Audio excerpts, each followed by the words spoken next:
पहलगाम हमले पर भारत ने दिया करारा जवाब। ऑपरेशन सिंदूर के तहत पाकिस्तान में 9 जगहों पर भारत ने किया हमला। आतंकी ठिकानों को पूरी तरीके से तबाह कर दिया गया। रात 1 बजे से रात 1:30 बजे तक हुआ ऑपरेशन सिंदूर। 25 मिनट तक पाकिस्तान पर एक के बाद एक दागे गए कई मिसाइल। भारत का एक बार फिर संदेश, आतंकवाद के खिलाफ जीरो टॉलरेंस। ऑपरेशन सिंदूर के बाद अलर्ट पर भारत। एयर इंडिया, इंडिगो सहित कई एयरलाइंस ने रद्द किए कई फ्लाइट की उड़ानें। पंजाब, यूपी और दिल्ली में भी अलर्ट। भारतीय सेना के ऑपरेशन सिंदूर से देशवासियों में खुशी की लहर। पीएम मोदी ने सेना की भी तारीफ करते हुए कहा कि ये देश के लिए गर्व का पल है।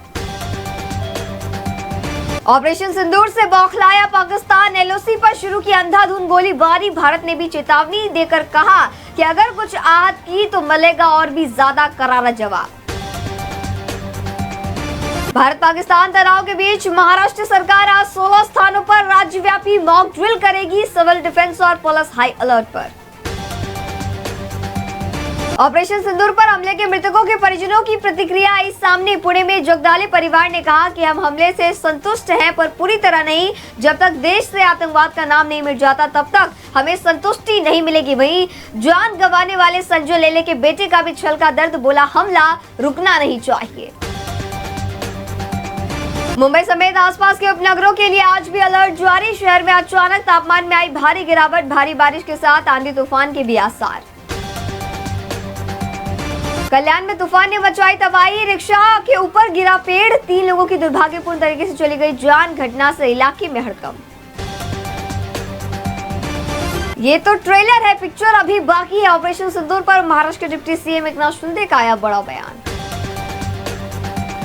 महाराष्ट्र में 4 हफ्ते के अंदर मनपा चुनाव तारीखों का होगा ऐलान। चुनाव पर सीएम फडणवीस ने कहा, महायुति मिलकर चुनाव लड़ेगी। हालांकि स्थानीय स्तर पर कुछ अलग बदलाव भी किए जा सकते हैं।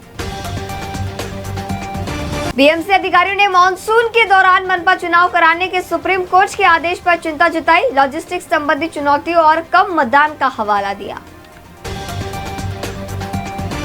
भारत पाकिस्तान तनाव के चलते मुंबई एयरपोर्ट ने यात्रियों को उड़ान से पहले फ्लाइट स्टेटस जांचने की सलाह दी। एयरपोर्ट पर सुरक्षा बढ़ाई गई है, जिससे जांच प्रक्रिया लंबी हो सकती है और यात्रियों को अधिक समय लग सकता है। राज ठाकरे ने पहलगाम आतंकी हमले पर कहा कि पाकिस्तान को सबक जरूरी है, लेकिन युद्ध समाधान नहीं। उन्होंने सवाल उठाया कि हमलावर अब तक क्यों नहीं पकड़े गए और हमले के वक्त सुरक्षा व्यवस्था नाकाम क्यों रही। मुंबई को जल्द मिलेगी पहली underground railway line. Chhatrapati Shivaji Maharaj terminus के बीच 5वीं और 6वीं रेलवे लाइन के लिए भूमिगत सुरंग बनाने का काम हुआ शुरू। टिकटों की बढ़ती मांग को देखते हुए पश्चिम रेलवे ने मुंबई गांधीनगर वंदे भारत एक्सप्रेस में 4 अतिरिक्त कोच जोड़ने का फैसला किया है। इस फैसले से यात्रियों की भीड़ को कंट्रोल किया जा सकेगा।